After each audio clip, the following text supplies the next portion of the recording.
선포되는 하나님 말씀은 사도행전 2장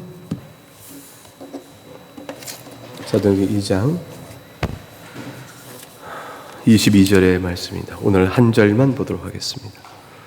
사도행전 2장 22절 말씀. 이스라엘 사람들아, 이 말을 들으라. 너희도 아는 바와 같이 하나님께서 나사렛 예수로 큰 권능과 기사와 표적을 너희 가운데 베푸사 너희 앞에서 그를 증언하셨느니라. 하나님의 말씀입니다. 하나님께 감사합니다. 성령 하나님께서는 오순절 날에 나타내셨습니다. 무엇을 나타내셨을까요? 성령 하나님께서 하신 일이 뭔가를 나타내신 거예요. 성령 하나님께서 하신 일이 뭔가는 아니면 하나님의 큰 일을 증언한다는 것이 성령 하나님의 일이심을 나타내 보셨어요. 그 하나님 하신 큰 일을 어디에까지 전하느냐? 이방 땅끝까지 전한다. 그것이 성령 하나님이 하실 일이다 라는 사실을 전하셨습니다. 나타내 보이셨습니다. 그것이 바로 오순절날 임하였던 성령 하나님의 나타나심이에요. 그 사도행전 2장 8절에 우리 각 사람이 난 곳 방언으로 듣게 되는 것이 어찌 됨이냐? 이게 다 뭐냐면 성령 하나님이 하신 일을 나타내 보는 거예요. 그리스도를 전해 하나님이 하신 큰 일을 막 전하는 거죠. 증언하는 거죠. 각 나라 각 방언이라는 것은 땅끝까지 전한다는 것을 의미하는 것이죠. 하나님의 큰 일이란 무엇을 의미하죠? 죄로 인해 멸망한 우리들에게 생명을 주시는 일이 나타났다는 거예요. 우리에게 생명을 얻는 일이 주어졌다. 그게 하나님의 큰 일이에요. 그 우리에게 구원하는 생명을 주시기 위하여 하나님 하실 일이 있는데 그 놀라운 일이 있었다. 이런 사실을 보여주는 거죠. 그 하나님의 큰 일을 요약하니까 요엘서 2장을 인용해서 사도행전 2장 21절에 뭐라고 말했어요? 누구든지 주의 이름을 부르는 자는 구원을 받으려 하셨느니라. 이게 하나님의 큰 일이었습니다. 주의 이름은 누구의 이름이죠? 예수 그리스도의 이름이거든요. 당연히 질문이 이어질 수밖에 없습니다. 도대체 예수가 누구이기에 그의 이름을 부르면 구원을 받는다고 말하는가? 왜 그분의 이름을 부르면 구원을 받는가? 예수를 우리가 다 알지 않은가? 십자가에 처형당했지 않은가? 십자가에 달려 죽은 그 자의 이름을 왜 부르면 구원을 받는다고 너 베드로는 말하는가? 이 질문에 답이 필요하게 된 거죠. 유대인도 눈을 뜨고 쳐다봤을 겁니다. 그리고 베드로에게 그걸 묻고 있는 거죠. 이제 베드로 사도는 설교를 이어갑니다. 그 예수님이 어떤 분인가를 그들에게 증언하는 거예요. 이런 식의 흐름은 베드로 설교에서 굉장히 자연스러운 맥락이죠. 왜냐하면 요엘서 인용 자체를 할 때 아까 말씀드린 것처럼 사도행전 2장 17절 18절에 하나님 말씀하기를 말세에 내가 내 영을 모든 육체에 부어주리니 너희 자녀들은 예언할 것이요 너희 젊은이들은 환상을 보고 너희 늙은이들은 꿈을 꾸리라. 예언, 환상, 꿈 다 증언 사역이에요. 그때 18절 내가 내 영을 내 남종과 여종에 부어주리니 그들이 예언할 것이 이 예언 전부 다 증언 사역입니다. 하나님의 하신 큰 일을 증언하는 사역인데 성령 하나님의 사역은 바로 예언적 사역이요 증언 사역이니까 그렇게 오순절날에 벌어진 성령 하나님께서 나타내신 일들은 바로 예수님을 가리키니까 예수는 누구냐라는 질문에 답을 하고자 하는 설교가 이어지면서 너무 당연한 맥락인 거죠. 이제 베드로는 요엘서의 예언대로 오순절날 성령께서 임하여 나타난 일들이 무엇인가를 설명한 후에 예수님이 누구신가에 대하여 설교하기 시작합니다.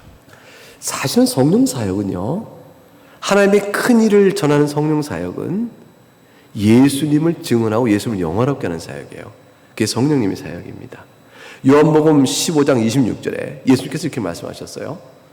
15장 26절에 내가 아버지께로부터 너에게 보낼 보혜사가 있는데 그 보혜사는 아버지께로부터 나오시는 진리의 성령이라 그러셨어요. 이 진리의 성령이 오실 때 그가 그 다음 중요한 말 나를 증언하실 것이요 그랬습니다. 성령께서는 예수님을 말하는 분입니다. 예수님을 우리 심령 속에 일깨워주는 분이에요. 그래서 요한복음 16장 13절과 14절 가니까 이렇게 되어 있네요. 그러나 진리 성령이 오시면 그가 너희를 모든 진리 가운데로 인도하시니. 자, 진리 성령이 오셔 우리를 진리 가운데 인도합니다. 그리고 그가 스스로 말하지 않고 오직 들은 것을 말합니다. 장래를 너에게 알리시리라. 요에서 성취가 이루어지는 표현들이죠. 근데 14절 그가 내 영광을 나타낸다. 진리의 성령의 진리로 이끄시면 예수 그리스도의 영광이 나타난다고 말씀하셨어요. 내 것을 가지고 너에게 알리심이라. 예수를 전하는 것 외에 성령께서 하시는 일이 없습니다. 성령 하나님께서 행하시는 모든 이 일은 오직 예수님에게 우리의 시선이 가게 하고 예수님이 하신 일을 보게 하고 예수님 누구신가를 보게 하며 예수께 영광을 돌리게 합니다. 성령님은 자신의 이름을 높여 자신을 영화롭게 하지 않으십니다. 이게 성령 하나님의 사역이에요. 그 성령 하나님은 자기를 영화롭게 하지 않으신다. 예수님을 영화롭게 하심으로 예수의 영광을 돌리는 걸 통하여 성령 하나님은 영광을 받으시는 거예요. 이게 성령 하나님의 영광이에요. 따라서 베드로는 요엘서의 성취로 오순절날 성령 하나님이 자신이 무슨 일을 하는가를 나타내었던 이 사건을 통해서 그가 바로 예수를 증언하는 것임을 말하며 바로 예수님이 어떤 분인가를 선포하게 되어지죠. 22절과 23절, 24절까지 베드로의 설교는 크게 세 부분으로 구성됩니다. 22절은 예수님께서 이적을 베푸셨다. 근데 그 이적은 하나님께서 이적을 통하여 예수님이 바로 그리스도임을 증언하는 거였다. 그거를 말하는 게 22절입니다.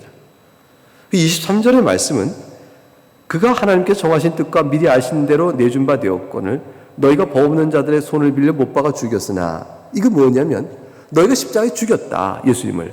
근데 그것은 너희가 불법을 행하여 죽였으나 하나님께서 그것을 내어주셔서 된 일이다 라는 그들의 악행과 하나님의 작정 사이의 신비를 말합니다. 그리고 24절에 가니까 하나님께서 그를 사망의 고통에서 풀어 살리셨으니 이는 그가 사망에 매여 있을 수 없었습니다. 바로 부활하셨느니라, 이거를 선언합니다. 이 세 가지가 베드로 설교가 예수님은 누구신가, 왜 그의 이름을 부르면 구원을 받는가 라는 것에 대한 답으로 제시한 세 토막입니다. 세 구성 부분입니다. 이 세 부분 가운데 첫 번째, 우리는 예수님께서 이적을 베푸셨으며 하나님 그것을 통하여 예수님이 메시아임을 증언하셨다라는 첫 번째 베드로의 설교의 부분을 오늘 말씀을 통해 살펴볼 것입니다. 자, 22절 다시 볼까요? 다시 한번 보죠. 이스라엘 사람들아, 이 말을 들으라. 너희도 아는 바와 같이. 굉장히 중요한 바예요. 굉장히 중요한 바예요. 이 말씀, 너희는 증인이다, 목격자다는 것이죠. 이 사실을 너희는 부인할 수 없다라는 거예요. 어떤 사실입니까? 어떤 사실이에요? 하나님께서 나사 예수로 큰 권능과 기사와 표적을 너희 가운데 베푸신 사실입니다. 나사렛 예수로 큰 권능과 기사와 표적을 베푸셨는데 너희가 친히 본 바요, 목도한 바요, 아는 바 아니냐? 아는 바 아니냐? 부인할 수 없다. 못 박은 겁니다. 유대인들이 움츠릴 수밖에 없죠. 너희가 말하자면 이거죠. 오병이의 기적을 보았지? 봤잖아! 이거죠. 나사렛 예수가 아니지. 나사로를 부활시키신 사건을 너희가 알지? 부인할 수 없는 겁니다. 예수님이 귀신 들린 자를 내어준 너희가 봤지? 부인할 수 없는 거예요. 병든 자를 낳아주심을 너희가 봤지 않은가? 부인할 수가 없는 겁니다. 저들이 입을 다물 수밖에 없는 거죠. 사도 베드로는 저들에게 압박합니다. 너희가 다 목도하고 하는 것이니라. 그러서 저들의 죄를 지적하는 거예요. 그런데 22절에 보니까 이 표적을 너희 가운데 베푸사 그 다음 말, 너희 앞에서 그를 증언하셨느니라. 예수님을 증언했다. 이 그를 증언의 내용이 뭐냐면 이 권능과 기사와 표적이 바로 무엇을 증언하는 것이죠? 그가 메시아이심을 증언하는 거예요. 그런데 너희는 바로 이 예수님의 표적과 기사와 그다음에 권능의 이 증언 사역을 너희는 어떻게 받았느냐? 그거를 강하게 저들에게 몰아치고 있는 설교입니다. 굉장히 유대인들은 마음에 찔릴 수밖에 없던 거예요. 굉장히 찔린 거예요. 베드로사가 무섭게 지금 강한 선포로 말하고 있는 거죠. 단순한 진술이 아니에요. 단순한 사실적 진술이 아니고 이 말씀으로 저들을 지금 영혼을 하나님 앞에 저들에게 회개케 하고 있는 설교인 것입니다. 베드로가 나중에 사도행전 10장을 넘겨보세요. 이 10장에 가도 똑같은 식으로 설교합니다. 사도행전 10장 38절에 가게 되면 베드로 같은 말씀을 이렇게 풀어주고 있죠. 38절 같이 읽어볼까요? 시작. 하나님이 나사렛 예수에게 성령과 능력을 기름 붓듯 하셨음에 그가 두루 다니시며 선한 일을 행하시고 마귀에게 눌린 모든 사람을 고치셨으니 이는 하나님이 함께 하셨습니다. 똑같은 얘기를 하고 있죠. 예수님께서 권능과 기사와 표적을 행하셨다. 이것이 사도들이 예수님을 증언할 때 첫 번째 일성이에요. 일성. 첫 번째. 이거는 왜 그러냐면 부인할 수가 없는 사실이기 때문에 팩트를 근거로 저들에게 확 압박하여 두는 설교인 것입니다. 마태복음 4장을 가볼까요? 마태복음 4장 성경을 열어보세요. 마태복음 4장 23절과 25절을 열어보세요.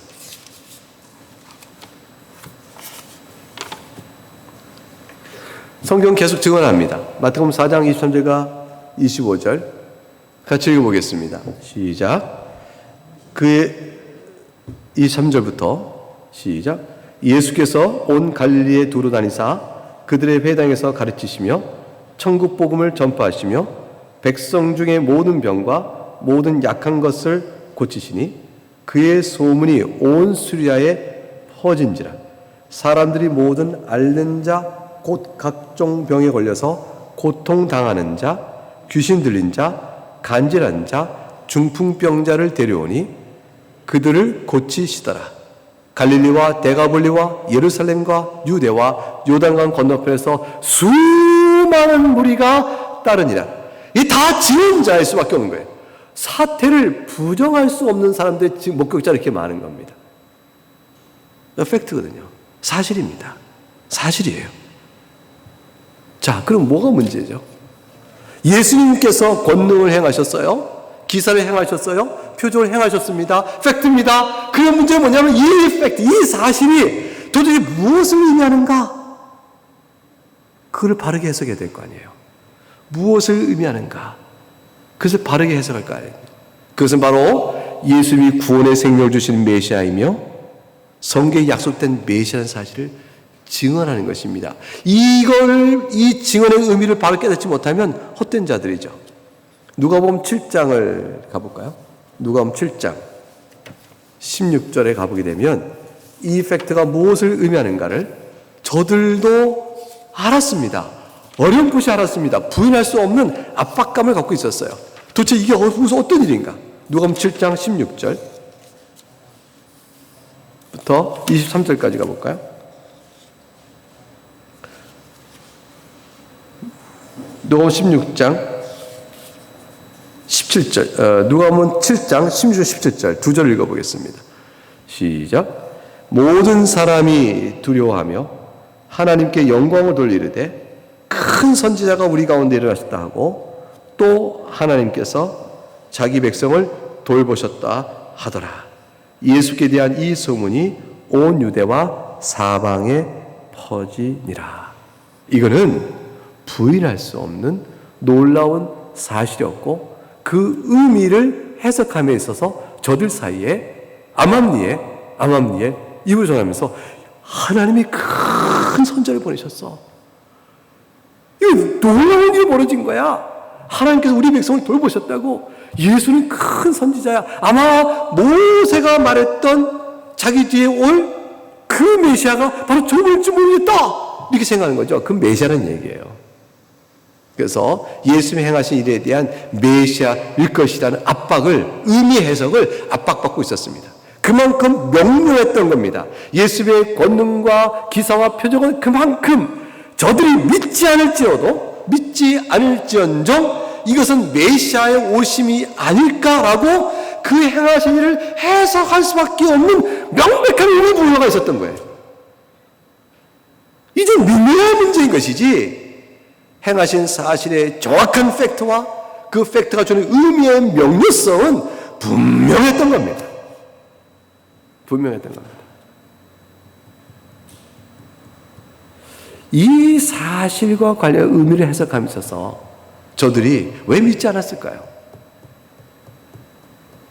메시아가 오신다면 이루어질 일이 예수님이 행한 권능과 기사와 표적 외에 저들이 보기를 원하는 종말론적인 세계 변화가 있기를 바랐기 때문이에요. 정말 메시아가 온다면 뭔가 세상이 뒤집어져야 되잖아요. 근데 예수님이 오셔서 권능과 기사와 표적을 행한 것은 분명히 큰 선지가 온 게 맞아. 모세가 말한 그 선지자일 거야. 라는 의미의 압박이 눈에 들어오긴 있긴 하지만 세상이 뒤집어지지 않고 있단 말이야, 아직. 로마 제국 여전하고 아직 세상이 메시아가 오면 뒤집어야 될 거 아니에요. 그 일이 벌어지지 않고 있거든요. 유대인들은 그 메시아는 아닐 거다.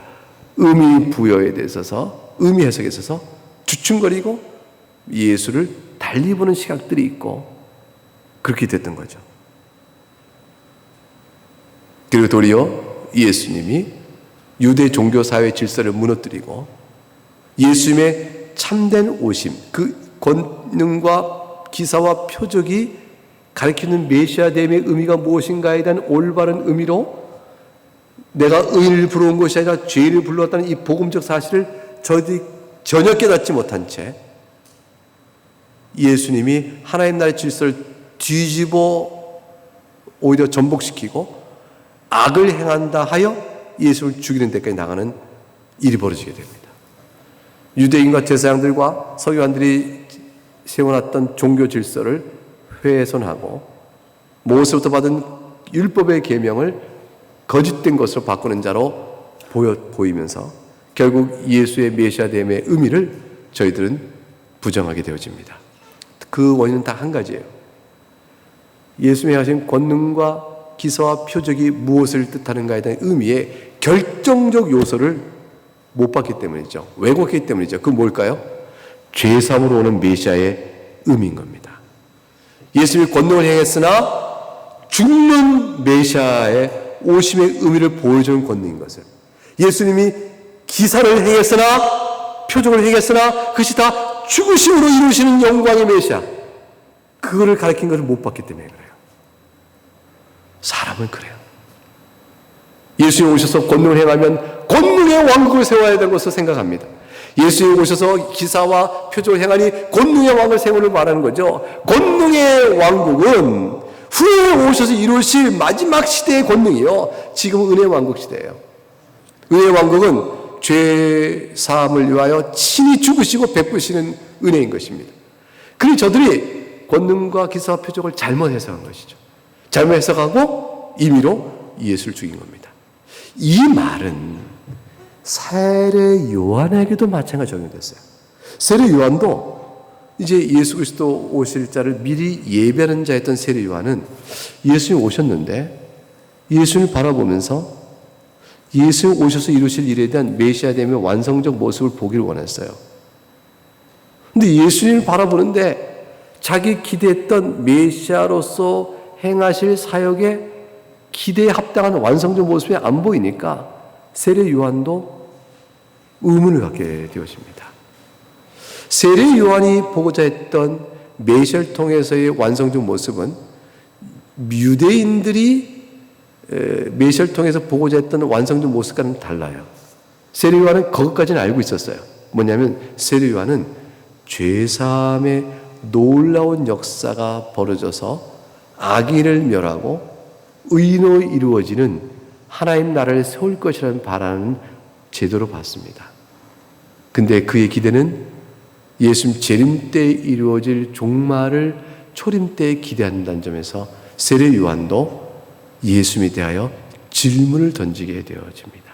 다시 말하면 행하신 표적의 의미가 무엇인가를 다시 해석함에 있어서 주님께 질문을 던지게 되어집니다.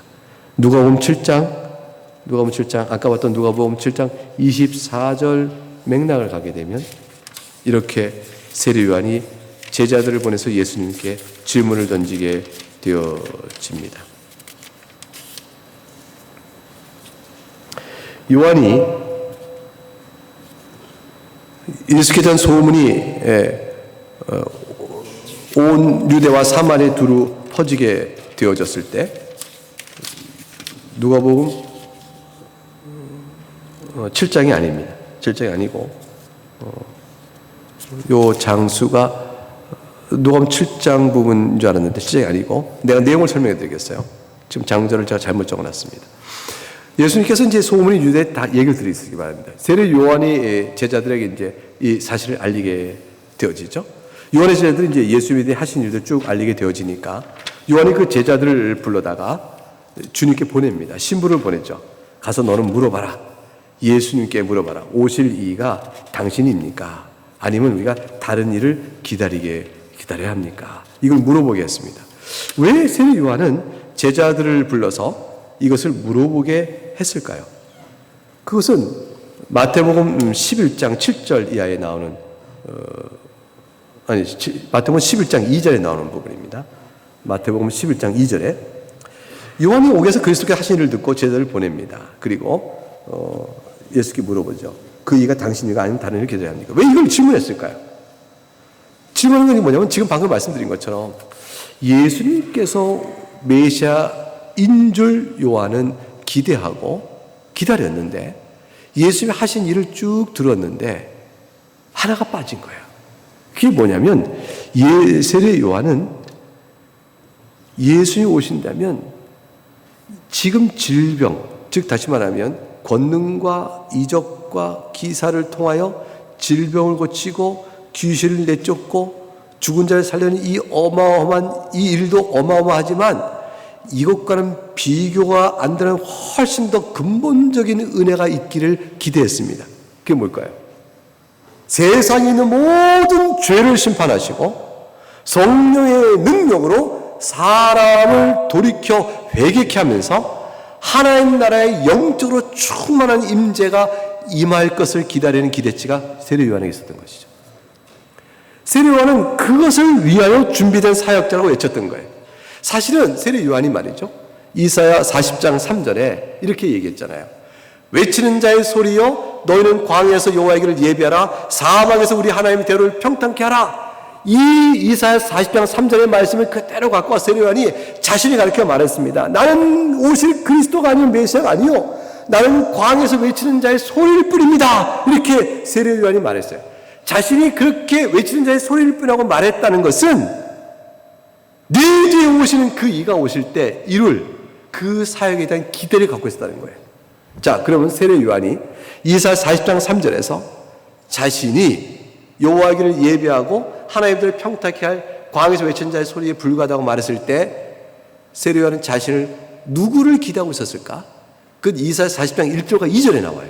1절과 2절에 뭐라 나오냐면 너희 하나님 이르시되 너희는 위로하라 내 백성을 위로하라 너희는 예루살렘의 마음에 닿도록 말하며 그것에게 외치라 그 노예의 때가 끝났고 그 죄악의 사함을 받았느니라 그의 모든 죄를 말미암아 여호와의 손에서 벌을 배나 받았느니라 할지니 하시니라. 광야에서 외치는 자의 소리라는 이사야 40장 3절의 말씀 바로 앞에 1절과 2절에 죄의 사함의 은혜의 선포가 있는 거예요. 새로운 변화가 있다는 걸 말하는 거예요. 이거를 세례 요한은 너무 잘 알고 있었거든요. 그리고 자기를 광야에 외치는 자의 소리라고 말했습니다. 그 세례 요한의 기대가 어떻겠어요? 나는 광야에 외치는 자의 소리에 불과하며 내 뒤에 오시는 그분이 죄악의 사함을 받고 이제 여호와의 손에서 벌을 배나 받아 놀라운 변화의 시대가 있게 될 것이다. 여러분 이러기 때문에 세례 요한은 요한복음 1장 29절에 뭐라고 말했어요? 예수님이 가르쳐 뭐라고 말했냐면 보라 세상 죄를 지고 가는 하나님의 어린 양이다 이렇게 했어요. 그러니까 세례 요한은 세상 죄를 지고 가는 어린 양 예수 그리스도 이에 광야에 외치는 자의 소리의 내용은 죄사함의 선포 이 두 가지를 마음에 두고 있던 세례 요한은 예수 그리스도 그분이 선지자이시라면 적어도 말이죠. 죄를 심판하시고 회개하는 자에게 죄사의 은혜를 베풀어 세상을 영적으로 새롭게 하는 근본적인 변화된 역사가 있을 것을 기대하고 예수님을 바라본 것이죠. 근데 예수님께서 병자를 고치시는 일에 멈추시는 거예요. 예수님께서 귀신을 내쫓는 일에 멈추신 거예요. 예수님께서 죽은 자를 살리시는 일을 행하신 거예요. 놀라운 권능과 기사와 표적을 행하시는데 항상 가슴이 답답한 건 뭐냐면 이스라엘을 완전히 뒤집어 새롭게 하셔야 될 거 아니에요. 영적으로 새롭게 하시는 이 역사가 벌어져야 될 거 아니에요. 근데 왜 지금 자기는 감옥에 갇혀서 이제 죽을 때가 다 됐는데 언제 죽을지 모르는데 예수님의 역사는 왜 아직 그것이 나타나지 않는 거죠. 유대인들은 세속적인 종말의 나라를 기대했어요. 예수님께서 메시아 그가 행하신 일을 보고 하나님 보내신 큰 선지자 아닐까? 저자를 왕으로 삼으세! 이렇게 나올 때 저들은 그가 메시아라면 로마의 제국의 압제를 해방시키고 다시 다윗 왕국의 영광스러운 나라를 이 땅에 세울 것을 기대하는 식으로 메시아를 기대했습니다. 예수님이 그런 메시아가 아니었죠. 저들은 메시아가 아니라고 결정 내린 거죠. 예수님이 오히려 하나님 나라의 영적 질서를 회방하는 자로 정지하게 된 거죠. 그리고 예수님을 죽이는 일에 저도 동조하게 되어집니다. 이상한 일이잖아요. 예수님의 권능과 표적과 역사를 봐놓고도 어떻게 예수 십자가에 못 박아라, 십자가에 못 박아라 다 넘어가 버렸을까요? 그것은 예수님이 메시아가 아닐 수 있는 결정적 이유를 저도 봤기 때문인 거예요. 그게 뭐예요? 세속적인 다윗시대의 영광을 이루지 못하는 자임을 본 거죠. 그러니까 메시아가 아닌 거예요. 메시아가 아니니까 제사장과 대제사장과 서기관과 가르침 받으러 뭐야? 죄인을 하나님 나라에 부르시고 의인은 하나님에 못 들어간다고? 세리와 창기와 함께하는 자가 저자가 하나님 나라의 백성일 수 있을까? 이 의문 속에 강한 저항과 저들의 말로 예수를 죽일 자로 나서게 된 거죠. 표적과 기사와 권능은 다 무엇을 가리킨지를 바르게 해석하지 못한 채 말이죠. 근데 세례 요한은 또 다른 의미에서 궁금증이 가졌던 겁니다.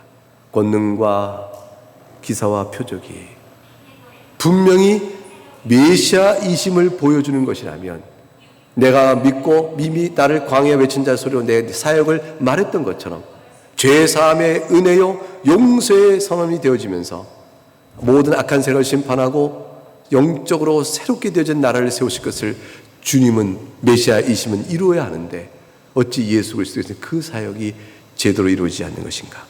이 질문을 예수님께 던지게 되어진 거죠. 예수님은 세례 요한에서 답변을 주십니다. 그 답변이 마태복음 11장에 가게 되면 4절에 이렇게 얘기했어요.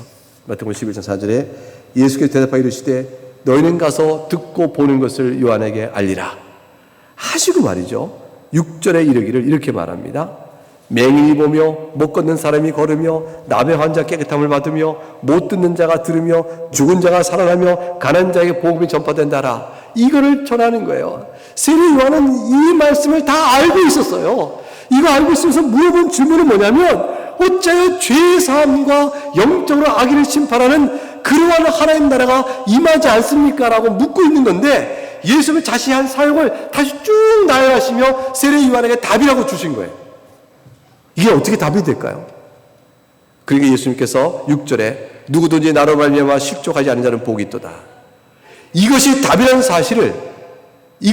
사실을 충분히 알지 못한 채 바르게 알지 못한 채 넘어지는 자는 안타깝구나. 이렇게 말하며 덧붙여 이 답을 줬습니다. 여러분 이것이 왜 세례 요한에게 답이 될까요? 그것은 이사야서에서 답이 나옵니다. 이사야 35장을 가볼까요? 이사야 35장에 가게 되면 우리 아까 40장에서 광야에서 외치는 자의 소리라는 말씀을 들었고 죄사함의 은혜를 받죠. 근데 예수님께서는 이사야서를 다시 읽어보자는 거예요. 이사야서를 다시 읽어보자. 이사야서에서 뭐라고 말했느냐? 35장에 가니까 5절과 6절에 기록되기를 이렇게 되어 있죠. 그때의 맹인의 눈이 밝을 것이며 못 듣는 사람의 귀가 열릴 것이며 그때 자는 사슴같이 뜰 것이며 말 못하는 자의 혀는 노래하리니 이는 광야에서 물이 솟겠고 사막에서 시내가 흐를 것입니다. 예수님이 지금 이 사역을 하셨잖아요. 맹인의 눈을 밝게 하셨죠. 귀를 듣지 못한 자를 듣게 하십니다. 저는 자를 사슴과 뛰게 하는 역사를 베푸셨고 말버타니가 말하는 일을 베푸셨어요. 하나님 예수님께 하신 모든 일들이에요. 이 권능과 기사와 표적입니다. 61장을 가볼까요? 이사야 61장 1절을 가게 되면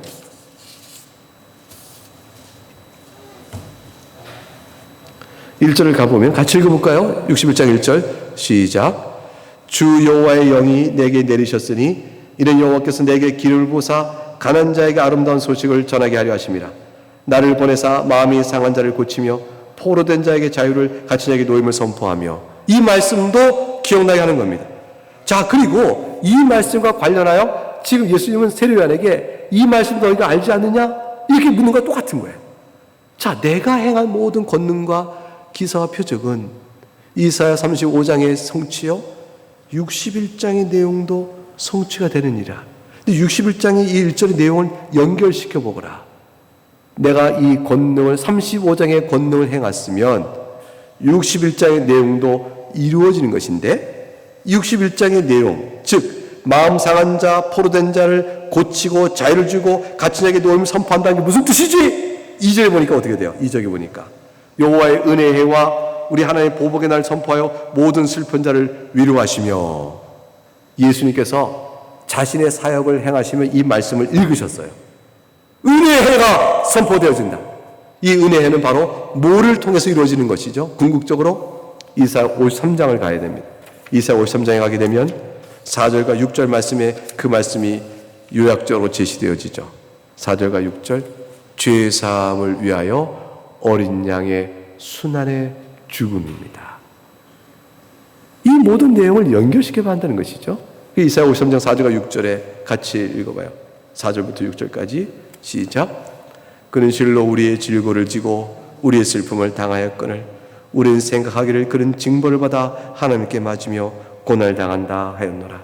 그가 찔림은 우리의 허물 때문이요 그가 상함은 우리의 죄악 때문이라. 그가 징계를 받음으로 우리는 평화를 누리고 그가 채찍에 맞음으로 우리는 나음을 받았도다. 우리는 다 양 같아서 그릇 행하여 각기 제 길로 갔거늘 여호와께서는 우리 모두의 죄악을 그에게 담당시켰도다. 바로 이 일이 있어야 되는 것이죠. 우리의 모든 죄악을 친히 담당하시고 어린 양으로 죽으시는 고난과 십자가 죽음의 사역이 있어야 이루어질 메시아의 영적인 순결과 그걸 통해 이루어지는 권능의 왕국이 이루어지는 것이죠. 세례 요한은 이 사역의 단계를 바르게 보라 하고 주님께서 세례 요한에게 알려주신 거예요. 내가 향한 권능과 기사와 표적은 이사야의 예언의 35장의 성취가 아니냐, 61장을 네가 보았느냐, 53장을 보았느냐. 그래서 네가 광야에서 외친 자의 소리가 했는데 그 앞서 말했던 바로 이사야 40장의 1절과 2절에 죄의 모든 사함을 받았다는 말의 뜻이 이루어지고 그리스도 왕국이 이루어지는 것이니라. 세례 요한은 아마 이 말씀을 전해 듣고 성경을 다시 보면서 깊은 감사 속에서 하나님께 자기 영혼을 맡기고 아마 세상을 떠났을 것입니다. 그러니 사도행전 2장 22절 다시 가볼까요? 오늘 본문의 말씀을 보십시다. 사도행전 2장 22절 말씀. 이스라엘 사람들아 이 말을 들으라. 너희는 아는 바와 같이 하나님께서 예수로 큰 권능과 기사와 표적을 너에게 가운데 베푸셨다. 너희가 다 알고 있는 사실이 아니냐. 하나님께서는 너희 앞에서 그를 증언하셨으니 그가 바로 메시아임을 증언하셨느니라. 그것은 무엇을 의미하죠? 그가 바로 이 권능을 토대로 그가 메시아임을 드러낸 것은 이사야에서 나온 그대로 그가 우리의 죄값을 위하여 죽으시는 메시아임을 드러내신 데까지 말씀하신 것이라. 이렇게 되어진 겁니다. 예수의 권능과 표적과 기사는요, 예수의 능력만을 보이는 것이 아니에요. 하나님 아들의 영광만을 보이는 것이 아니고 하나님의 아들의 권능과 능력을 보이지만 그것은 궁극적으로 그가 이루실 죄사함을 통해 이루실 은혜의 나라를 보이시는 겁니다. 그래서 오병이어의 기적을 뵈시고 예수님을 왕으로 삼으려는 사람들 앞에 예수님 자신의 몸을 피하시는 거죠. 저들이 먹고 배부른 까닭에 나를 왕으로 임금 삼주하시고 저들 피해 가시는 것이에요. 귀신을 내쫓자 귀신이 하나님 아들이시여 어찌하여 이렇게 우리를 내쫓습니까? 이렇게 말할 때 잠잠하라 말한 것도 그 권능과 영광을 선포하시기 전에 죽으심의 고난의 사역을 거쳐서 가는 거기 때문에 잠잠을 하신 것이죠. 예수님의 표적 해가신 모든 이적은 나사로를 살리신 부활의 능력은 그의 죽음을 기초로 죽음을 통하여 이루어지는 부활의 사역입니다. 그 예수님께서는 모든 권능과 기사와 표적을 행했으나 그것이 메시아를 증언한 일 속에서 그가 하나님의 아들이요 동시에 그 행하신 일이 무엇이며 하는 걸로 연결되는 사역이었습니다. 자, 오늘 이 말씀을 통해서 우리 자신 한번 교훈을 받아봅니다. 예수님께서 행하신 권능과 기사 표적은 다 팩트입니다. 아무도 부인하지 못했습니다. 메시아이심을 보여준 증언이었습니다. 세례 요한조차도 비춰보지 못했으나 저들은 더욱더 알지 못했습니다. 모두가 왜 믿지 않았을까요? 모두가 믿지 않은 까닭. 그는 저들이 예수 그리스도를 믿을 때에 저들에게 압박해오는 영적인 변화들에 대한 것들이 너무너무 싫기 때문입니다. 그래서 저들은 예수님이 행하신 표적과 권능과 기사를 부인할 수 없을 때는 그 의미를 뒤틀어 바꿔버렸습니다. 끝내 그것이 가리키고 있는 성경의 메시아로 돌아오고 성경의 메시아를 뭐라고 말하는 걸 통해서 죽임당하는 어린 양까지 나가면서 참된 신앙으로 죄사함의 은혜를 구하는 데까지 나오지는 않았던 겁니다. 여러분 누가복음 11장에 가게 되면요 예수님께서 행하신 권능과 기사와 표적을 부인할 수 없자 저들은 급기야 예수님이 행하신 일들이 바알세불이 행한 것이다 라고 왜곡해 뒤튼 데까지 영적으로 저항하며 나갑니다. 누가복음 11장 14절과 15절 이렇게 되어 있어요. 예수님께서 한 말 못하게 하는 귀신을 내쫓으셨습니다. 귀신이 나가자 말 못한 사람이 말을 하기 시작됐습니다. 무리들이 다 놀랬죠. 성경에 기록된 그들의 표현입니다. 다 이름 다 놀라게 여겼습니다. 그 중에 더러는 말하기를 귀신의 왕 바알세불을 힘입어 귀신을 내쫓은 것이다. 이 증언을 예수님이 귀신을 내쫓아 말 못하는 자를 말하게 하신 이 놀라운 권능과 기사와 표적이 말하고 있는 그의 메시아 됨에 대한 증언을 저도 인정하지 않았던 겁니다. 팩트를 부정할 수 있으면 부정하고요. 그리고 팩트를 부정할 수 없을 때는 마귀의 능력이라고 비방을 하고 그리고 메시아 됨을 바로 인식하지 못하도록 회방합니다. 이게 마귀의 전술이에요. 여러분 마귀가 얼마나 간교한가를 생각해 보세요. 마귀가 한 짓이라고 말하게끔 함으로 예수를 떠나게 만듭니다. 보세요. 멸망할 자를 이끌어서 마귀는 자기가 멸망하게끔 할 자를 이끌어서 진리를 못 보게 할 거 아닙니까? 예수님이 그리스도를 못 보게 할 거 아니에요? 근데 예수님이 그리스도이심을 못 보게 하기 위해서는요. 예수님이 그리스도이심을 말하는 증거들에 대하여 그것이 예수님 말한다는 인식을 못 갖게끔 회방합니다. 그 회방하는 가운데 첫 번째는 뭐냐면 잘못된 가르침이다 이렇게 말할 거겠죠. 또 예수님이 행하신 권능과 기사와 표적이 있으면 그거는 말이지 사실이 아니야 속임수야 이렇게 말할 수 있겠죠. 그런데 예수님이 하신 사실을 부인할 수 없게 될 경우는 어떻게 할까요? 누가 이걸 행하게 했지를 심지어는 마귀가 한 것이다 라고까지 믿게끔 하여 저들이 예수님의 진리를 못 보게 떠나게 만듭니다. 떠나게 만들면 마귀가 자기 영혼을 끌고 가는 거예요. 자기를 욕하게 만들어서 자기를 손가락질하게 하면서라도 마귀는 자기의 영혼들을 끌고 가려고 생각하는 것이죠. 마귀가 한 것이다. 예수님의 사역을 마귀가 한 것이 손가락질함으로 인해서 그는 마치 마귀를 대적하고 있는 사람처럼 보이지만 사실은 진리를 못 보게 만들게 함으로 마귀는 그 영혼을 자기 것으로 끌고 가는 것이죠. 여러분 이것이 무서운 속임수예요. 여기 빠지면 헤어날 길이 없어요. 그건 자기가 어느 편에 섰다고 믿기 때문일까요? 하나님 편에 섰다고 믿기 때문이에요. 나는 예수를 메시아가 아니라 전 십자가 못 박아야 한다. 저가 마귀에 속했다. 라고 말하는 순간 나는 누구의 편에 속한 거죠? 저자가 마귀라고 말치는 순간 나는 하나님 편에 속한 거예요. 하나님 편에 속기 때문에 내 신앙의 올바름과 내 의를 철저히 믿게 되는 거죠. 예수를 십자가에 못 박아라! 못 박아라 외칠 때 저들은요, 양심의 소동이 없었어요. 하나님 편을 믿었던 거죠. 예수님이 한 모든 일이 바알세불을 아니, 저자가 병든 자를 고치지 않았어? 하나님의 보낸 큰 선지자가 아닐까? 아니야. 아니, 왜? 아니, 저자가 죽은 자 살린 거 아닌가? 아니, 시끄러워. 아니, 38년의 중풍병자 고쳤잖아. 아, 시끄러워. 아, 왜? 그게 하나님 보내신 큰 선지 아니면 그 일을 어떻게 해? 이 사람아, 그게 다 바알세불의 힘을 입어서 한 거야. 마귀의 힘을 입어서 한 거라고? 아, 그렇지.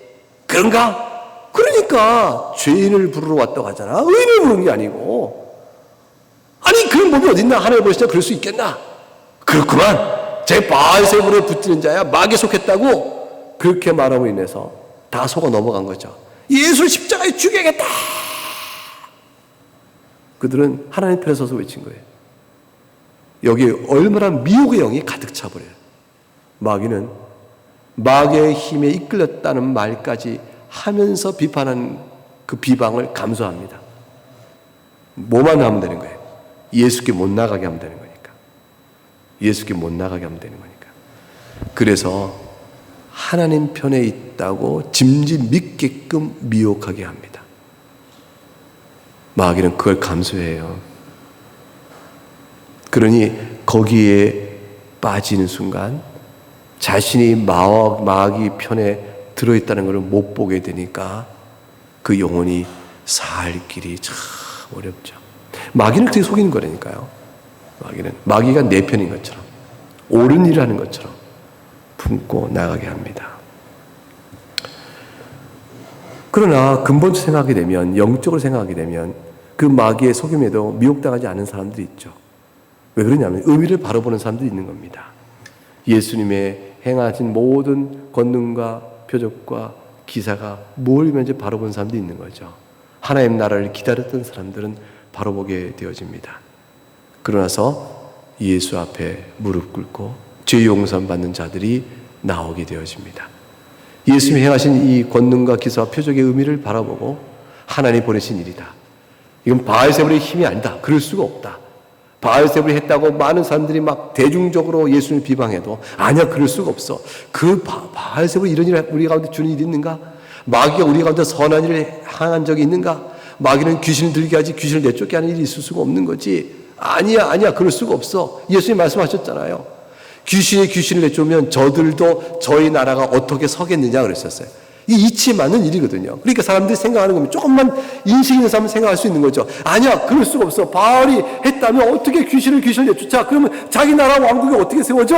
마귀가 우리에게 선한 일을 끼친 게 있는가? 아니세! 이는 하나님의 보시에 큰 자가 아니면 있을 수 없는 일이야 라는 생각을 콕 붙들고, 이거는 하나님의 보신 큰 선지자 하신 일이니 성경을 보고 저자가 메시아요, 죄사함의 은혜를 주신 자일 거야, 이걸 믿고 나오는 자들이 있는 거죠. 그러니까 지금 이 베드로의 설교를 듣고요 3,000명이 돌아오는 사람이 있게 되는 겁니다.